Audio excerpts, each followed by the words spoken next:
Agora, entrevista especial no programa Filosofando. Boa noite, professor Carlos Nogueira. Tudo bem? Boa noite.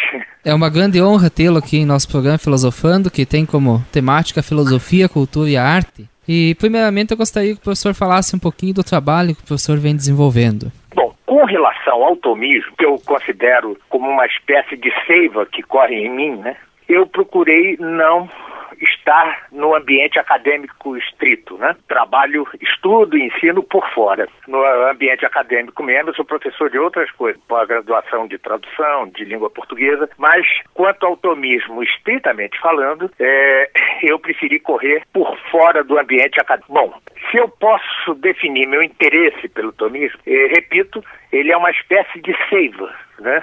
Ele é uma espécie de corrente sanguínea da vida intelectual. E, embora fosse demasiado dizer que o tomismo, a doutrina de Santo Tomás, é a solução para todos os problemas do mundo, é perfeitamente legítimo dizer que qualquer solução que se dê aos problemas do mundo que não se fundamente na doutrina de Santo Tomás estará fadada ao fracasso. Não sei se lhe respondi. Assim, o motivo que levou o professor a estudar o pensamento de São Tomás de Aquino? São meus caminhos espirituais, né? Tive um longo tempo de ateísmo, né? Já aos 40 anos me converto ao catolicismo e encontro em Santo Tomás, na doutrina de Santo Tomás, a fonte em que podia saciar todas as minhas inquietações intelectuais. Professor Carlos Nogueira, qual era o contexto histórico no qual viveu Santo Tomás de Aquino? Santo Tomás de Aquino viveu no ápice da cristandade.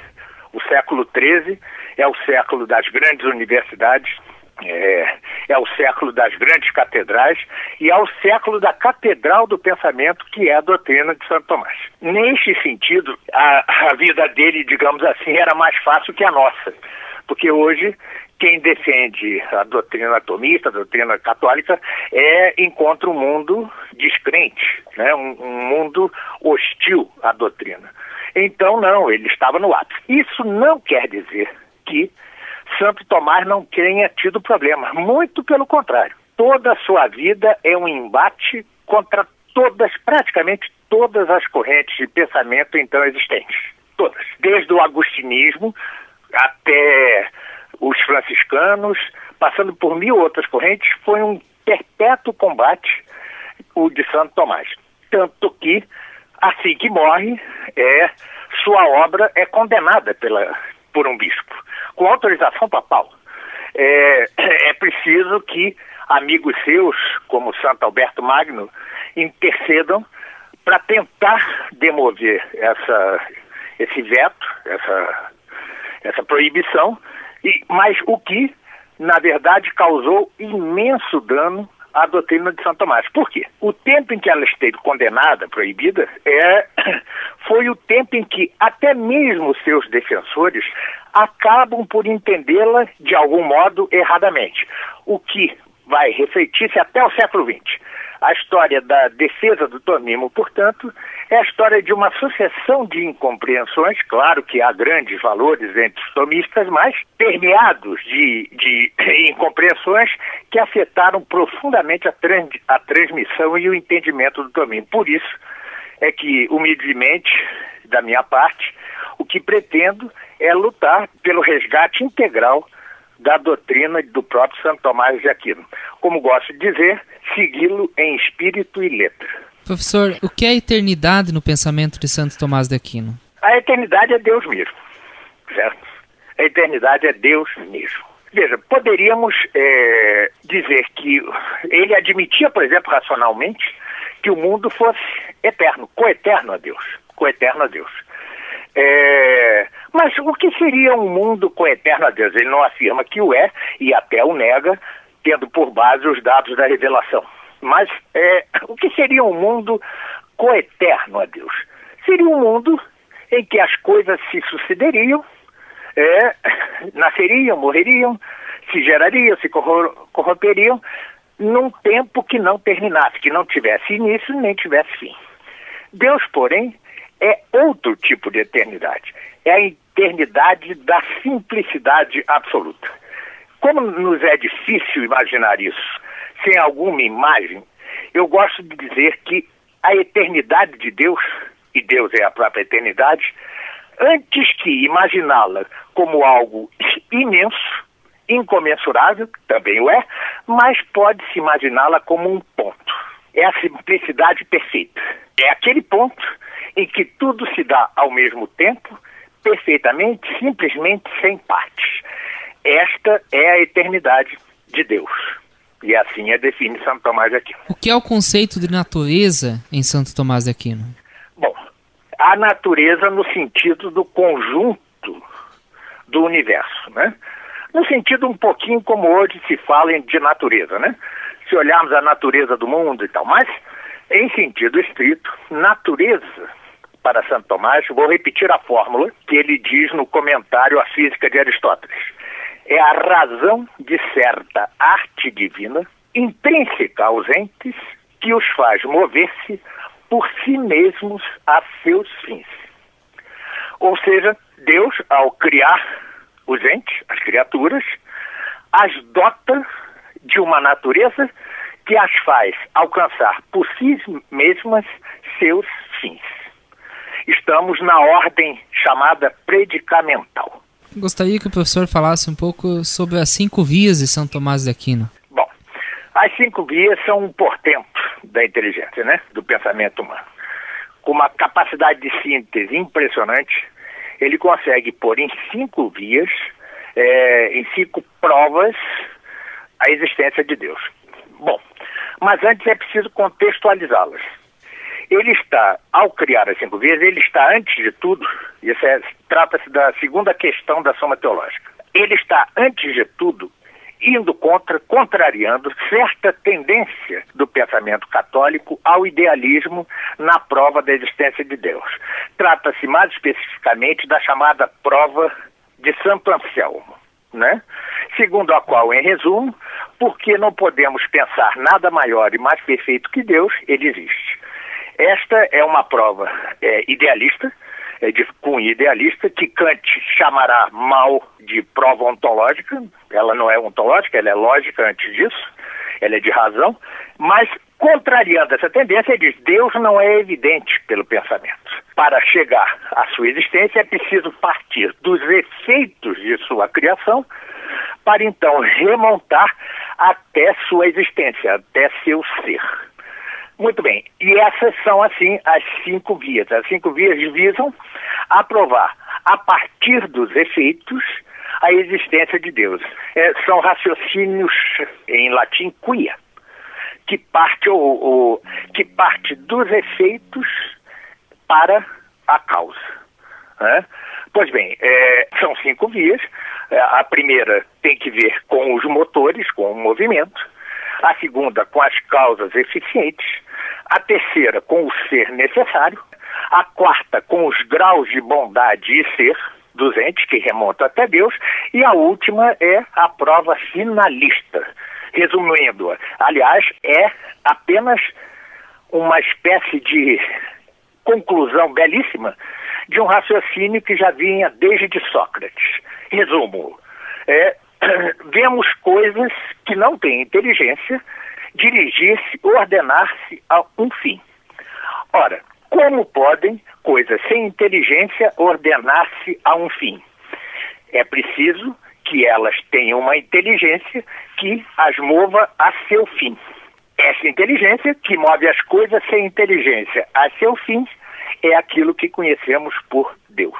Professor, elas têm a necessidade de uma certa ordem dessas 5 vias ou elas poderiam...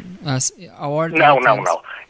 Contra o que muitos e às vezes famosos tomistas disseram, essas 5 vias, elas são cabais, elas estão na ordem correta, elas estão na ordem que deve ser apresentada, tá certo? Uhum. Do motor para a causa final, da causa eficiente, depois causa eficiente, etc., até a causa final, e não há uma 6ª prova.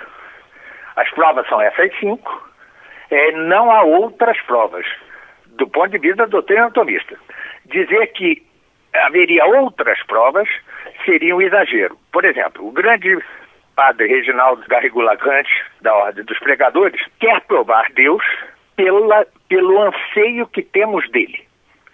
Ou seja, porque o anelamos, porque o ansiamos, isto já provaria a existência de Deus. Ora, isso não é fato, porque se o fosse, não haveria Deus. Não haveria Deus. É ainda uma vez incorrer numa forma de idealismo que Santo Tomás rechaçaria. Eu fico integralmente, repito que minha linha é seguir em espírito e letra Santo Tomás. Não temos nós, os tomistas, o mesmo alcance intelectual do mestre. Por não tê-lo, devemos participar sim de sua inteligência, mas sabendo que esta participação é em grau menor, devemos ficar nos estritos limites de sua letra e espírito. E, fazendo assim, digo que as 5 vias são cabais, perfeitas, na ordem perfeita, não é ocasional essa ordem, e são suficientes para resolver o problema planteado, colocado, formulado por ele, qual seja, se Deus existe. Professor, o que é a verdade para Santo Tomás de Aquino? A verdade é um dos transcendentados, o verdadeiro é um dos transcendentais. Ele tem uma longa questão disputata de veritate sobre a verdade, né? Ele é um dos transcendentais. Os outros são transcendentais, são o ente, o bom, o bem, belo, o verdadeiro. O verdadeiro, todas as coisas que há, que existem, todas as coisas dão de si uma estimativa de verdade. Elas mostram de si uma estimativa de verdade. E o que é a verdade? A verdade é a adequação da inteligência a esta estimativa. É bem verdade que a verdade se dá no intelecto daquele que se adequa a esta estimativa das coisas. E mais que isso, se dá ao modo dele. Por exemplo, no ser humano, no ente humano, o intelecto se adequa à estimativa de verdade das coisas por um processo de abstração. Um processo longo de abstração, complexo, difícil de resumir em poucos minutos. Se se trata dos anjos, já teremos uma intelecção por espécies infundidas por Deus mesmo. São intuições, se é para simplificar o assunto. E em Deus, ao contrário dos anjos e dos homens, em Deus, o intelecto não é que ele propriamente capte a verdade, ele produz a verdade. O pensamento de Deus, o intelecto de Deus, é antes de tudo produtivo. Mas, então repito, a verdade está no intelecto daquele que se adequa à estimativa das coisas ao modo deste intelecto. Isso quer dizer que nós e os anjos não captamos a verdade da mesma maneira, muito menos Deus. Professor, eu gostaria que o professor falasse também um pouco sobre o que são as razões seminais. As razões seminais, tão mal compreendidas, foram propostas, apresentadas, formuladas primeiramente por Santo Agostinho. Santo Tomás, depois ao final eu vou explicar o que é a essência do tomismo, mas por hora nos atenhamos a isso. Santo Tomás se apropria da noção de razões seminais e identifica-as com as potências ativas e passivas formuladas por Aristóteles. As razões seminais são, na verdade, são parte daquela natureza que Deus infunde nos próprios entes para que eles atinjam por si mesmos os seus fins. As razões seminais, então, são parte da natureza, né? É o conjunto de potências ativas e passivas que fazem com que o ente chegue a seu fim. Por exemplo, na geração dos animais, incluindo os homens, macho e fêmea, homem e mulher, participam, têm ambos razões seminais. Não é só o sêmen do homem, mas é também as sementes da mulher que, em conjunto com a dos homens, procriam um novo ente na espécie sua, humano, canina, felina, não importa, mas ambos têm razões seminais. Então veja, trata-se de potências ativas, trata-se de potências passivas, para que a natureza atinja seus fins, são essas as razões seminais no entendimento de Santo Tomás de Aquino.